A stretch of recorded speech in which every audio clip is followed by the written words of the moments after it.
asymmetry by ciliar jaro, calculate the pressure in space or water air by PNC shown view. Density or water is 1000 kilogram per cubic meter.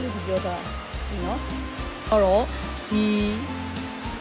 map A လေးရှိတယ် B ရှိတယ် C ရှိတယ်เนาะ pipe 3ခုပေးထားတယ်အဲ့မှာဒီ area လေးရောကြတော့ A1 လေးရဲ့တန်ဖိုးက3 meter square B1 တန်ဖိုးက10 meter per second B1 ကြတော့300 kilopascal လို့ပြောထားတယ်အဲ့မှာကြတော့ရေပြင်ညီမြင်းလေးနဲ့ဒီ pipe A လေးနဲ့ဘယ်လောက်ပေါ်ဝေးလဲဆိုတော့15 meter လို့ပြောထားတယ်ဟုတ်နော်ဒီအမှတ် A လေးကတဖြည်းဖြည်းနဲ့ဒီမှာပုံလေးမှာကြည့်လို့ရှိရင်အမှတ် A လေးကနေပြီးတော့သူက B ကိုရောက်လာတယ်နော် B ကိုဆင်းလာတယ်B ထိရောက်လာပါအဲ့ဆိုလို့ရှိရင် pipe လေးကနှိပ်ကျသွားတယ်အဲ့တော့အဲ့မှာဘာတွေ့ရလဲဆိုတော့အမြင့်မရှိတော့ဘူးเนาะဒါ H တန်ဖိုးလေးကကြတော့ H2 လေးက0ဖြစ်သွားမယ်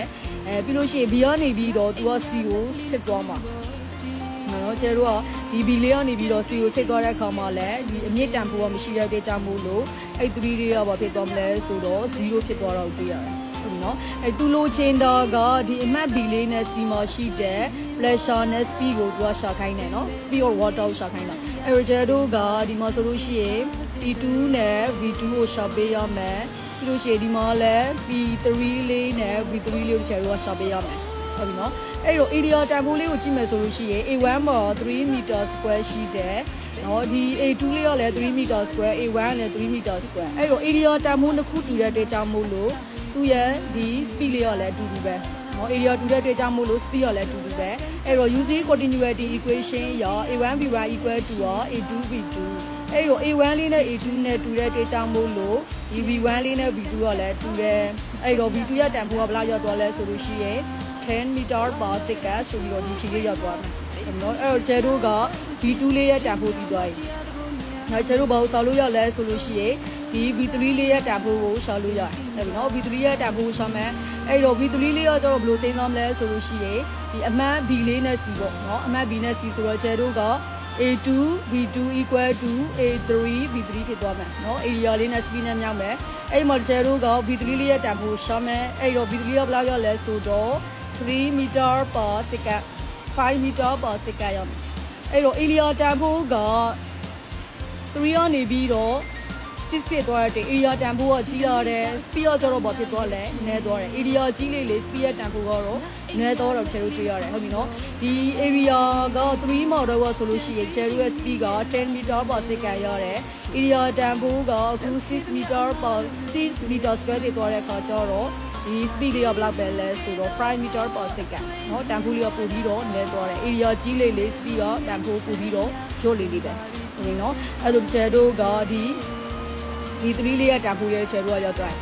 နော် V3 လေးရောက်သွားပြီအဲ့တော့ကျဲတို့ဘာပဲရှာရမှာလဲ P2 နဲ့ P3 ကိုပဲရှာပေးရမှာအဲ့တော့ P2 မှာဆိုလို့ရှိရင် P2 ရှာမယ်အဲ့ plus ရှာမယ်ဆိုလို့ရှိရင်ကျဲတို့က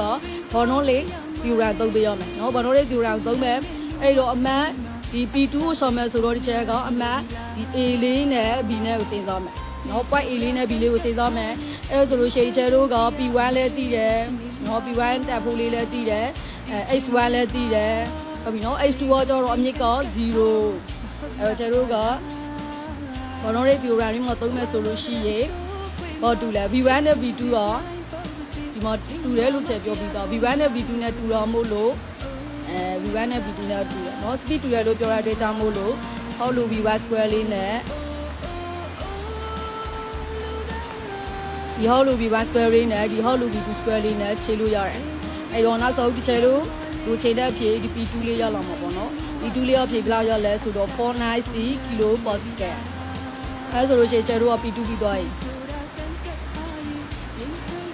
ဒီမှာတန်ဖိုးလေးတွေသိမ်းတော့300ဆိုတော့3 kilo က10 power 3နဲ့တူတူတယ်ဟုတ်ပြီနော်အဲ့မှာကျတို့ရှင်းမယ်ဆိုလို့ရှိရင်ဒီရောကျတော့3 into 10 power 5နဲ့တူတူတယ်ဒီနော်တန်ဖိုးလေးစောသိမ်းမယ် G မှာကျတော့ 9.8နော်ဒီမှာဒီတန်ဖိုးလေး9.8ရှိတယ်ပြီးလို့ရှိရင် low ကကျတော့1000ဟော low တန်ဖိုးလေးကကျတော့1000ရှိတယ်ဒီတော့ low တန်ဖိုးလေးကကျတော့1000ရှိတယ်နော်ကျဲတို့ညီမဆိုလို့ရှိရင် low အဲ့ low ရဲ့တန်ဖိုးလေးက1000ကျဲတို့က P2 တန်ဖိုးလေးရပြီ P2 ရပြီ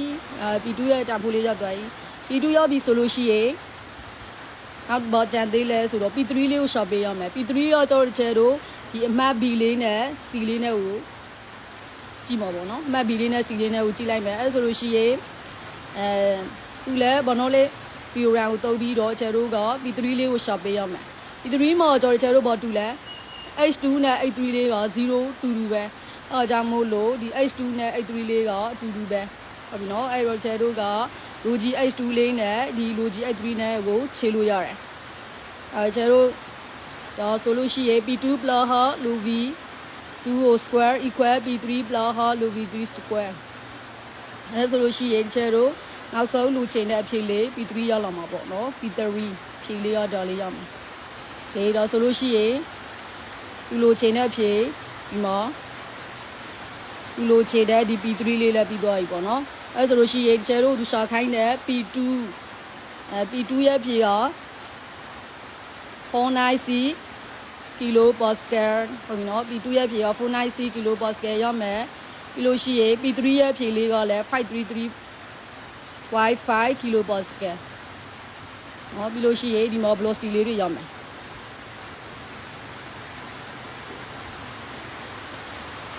ဒီဖြေလေးရပါ